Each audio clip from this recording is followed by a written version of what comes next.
Hey everybody, this is Talking Money. I'm your host, John Savarino. Before we get into today's topic, please like, comment, share, subscribe.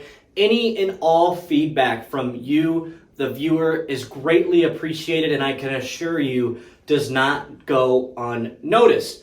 Today we're going to be talking about taxes, and specifically taxes in retirement. How is income from our various retirement portfolios going to be taxed in retirement? If we took all of the viewers' portfolios, and we piled them in the center of this room, sure, we're going to have all kinds of different positions, investment vehicles, all different amounts. None of them are going to look the same, but they're all going to fall in one of three categories, right? Or these buckets that we like to illustrate them as. And the first bucket, in terms of how we're going to be taxed in retirement, we consider to be taxable in nature, also known as a 1099 bucket.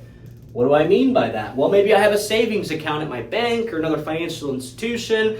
I earn a little bit of interest, whether it's a grandiose amount or not, but I earn a little interest throughout that calendar year, and then come January or February, I get a 1099 from that bank or financial institution. They say, hey, you made X amount of dollars, or you accrued X amount of interest, so you owe a little bit of tax on it. Or maybe I even have a CD at that bank or institution that I accrued some interest, thus I owe a little bit of tax. Now, maybe I have this investment account that's a individual non-qualified account, or a joint non-qualified account where maybe some dividends are paid in that thus I owe tax on, or maybe I realize some gains via a sale of those positions, thus I now owe some tax on those realized gains. So sometimes an individual can be known as a TOD or a joint account. The point is if you get any dividends paid out that you owe tax on, and or you realize some gains that you now owe tax on, it falls under this taxable 1099 bucket.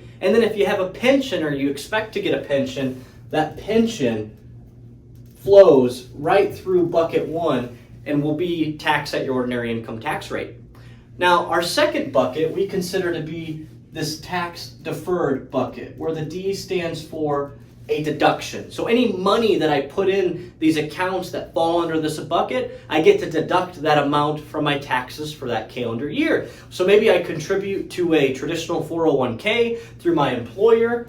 That would fall under this bucket. Maybe I have a traditional IRA that I contribute to outside of my employer, or even a SEP IRA, a simple IRA. Heck, maybe I have a 403b or a 457. Any of those are going to fall under this tax deferred bucket, right? Because I put money in, I deduct it on my taxes, it grows tax deferred over the years until I actually take a distribution from any of these retirement accounts. And even if I don't want to take a distribution, eventually I am going to be forced to via a RMD, which stands for Required Minimum Distribution. All need to be factored into how income is going to be taxed from those portfolios. And then lastly, this third bucket we consider to be tax-free.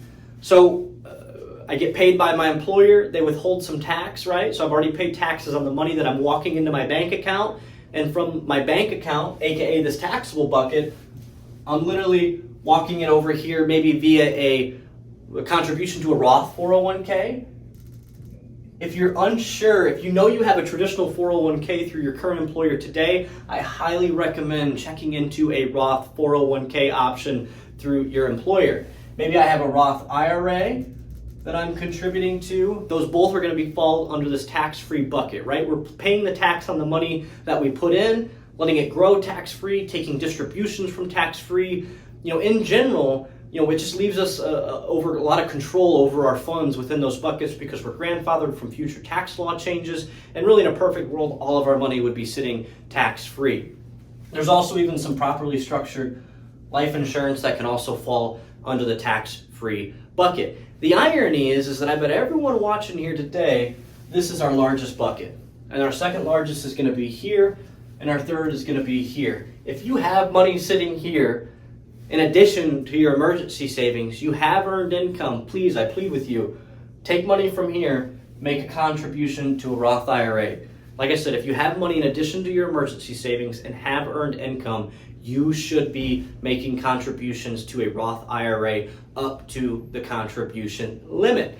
Now, taking it a step further, maybe some of you are asking the question of, well, how or is my Social Security going to be taxable? The quick answer is yes and no. It's possible that it can be taxed. There's actually a calculation they use called Provisional Income that will tell us how much of our Social Security is going to be taxable. Once again, that equation is called Provisional Income. And for a married couple, here's how it plays out.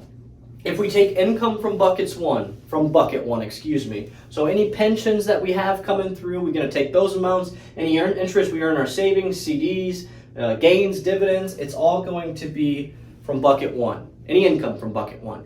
And then any distributions from our 401ks or IRAs, any RMDs, anything from our tax deferred bucket is also going to be in this equation. And then if we take our household Social Security, so if I take my wife's Social Security, I take my Social Security, we cut it in half, that is a part of the equation, and that gives us our provisional income number. Now, depending on where this falls determines on how much of our Social Security is taxable. So for a married couple, if that number falls between 0 and $32,000, good news, you keep it all.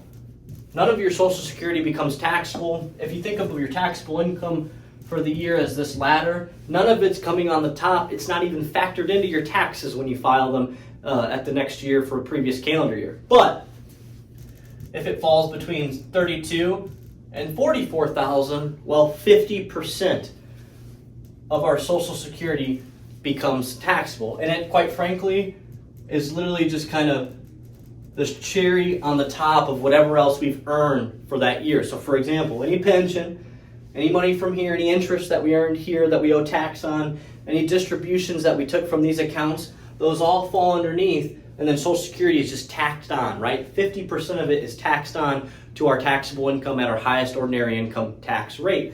And then lastly, if it falls above $44,000, bad news. 85% of our Social Security is thus considered as taxable income. Now, I'm not saying that 50% of our Social Security is going to be taxed at 50%, right? Or that our Social Security is going to be taxed at 85%. All I'm saying is that 50% of our total household Social Security or 85% of our household Social Security is factored in as taxable income for that calendar year. And for any single viewers, those numbers are 0 to $25,000. You keep it all. None of it becomes taxable. $25,000 to $34,000, then half of it becomes taxable income. And then anything above $34,000, 85% of your Social Security will be considered as taxable income at your highest ordinary income tax rate.